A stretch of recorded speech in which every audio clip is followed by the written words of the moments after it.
Hello viewers, কেমন আছেন সবাই? অনেক সময় আমাদের ইউটিউবে ভিডিও আপলোড করার সময় অনেক লার্জ ফাইল থাকে, এই জন্য আমরা ভিডিও আপলোড করতে পারি না। অনেক সময় নেট স্লো থাকে বা একটু ঝামেলা হয়, অনেক ঝামেলা ফেস করি আমরা, যেমন আপলোড হতে অনেক সময় লাগছে ইত্যাদি ইত্যাদি।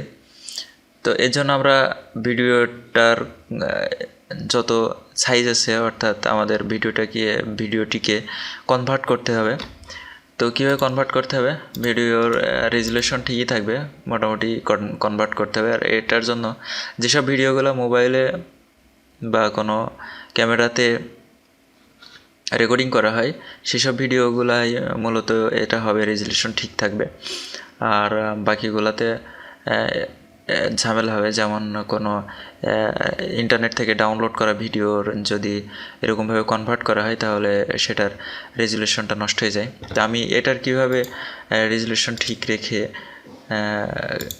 কনভার্ট করব, অর্থাৎ সাইজ কমিয়ে নিয়ে আসবো, সেটা দেখাচ্ছি। এটার প্রপার্টিসে গেলাম, এখানে সাইজ আমরা দেখতে পাচ্ছি 254 MB।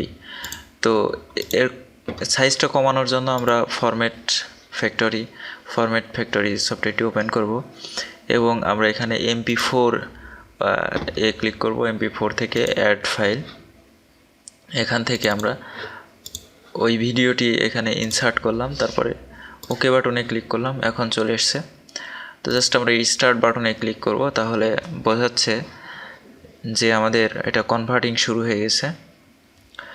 তো এটা বর্তমান সাইজ হচ্ছে 254 MB, পরবর্তীতে কনভার্ট হয়ে একটু সময় লাগবে। তো ততক্ষণ একটু আমরা অপেক্ষা করি।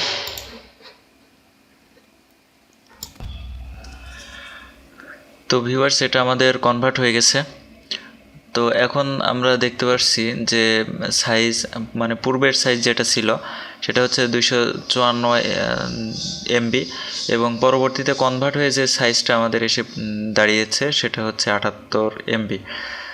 তো এটা 30% কনভার্ট হয়ে কমে আসছে। তো এরকমভাবে আমরা সাইজ কমাতে পারি। তো এখন আমরা যদি ওপেন আউটপুট ফোল্ডারে যাই এবং এখানে আমাদের ভিডিওটি দেখতে পারবো যে এখানে প্রপার্টিস থেকে দেখে নিলাম যেটা 78 MB, এটা ক্লোজ করে দিলাম এবং এই ভিডিওটি প্রপার্টিস দেখলাম, এটা 254 MB। তো এরকমভাবে আমরা ফরম্যাট ফ্যাক্টরির মাধ্যমে কোনো ভিডিওর সাইজ খুব অল্প সময়ে কমিয়ে নিতে পারি। তো বন্ধুরা, আমার পরবর্তী ভিডিও পাওয়ার জন্য চ্যানেলে সাবস্ক্রাইব করবেন। ধন্যবাদ সবাইকে।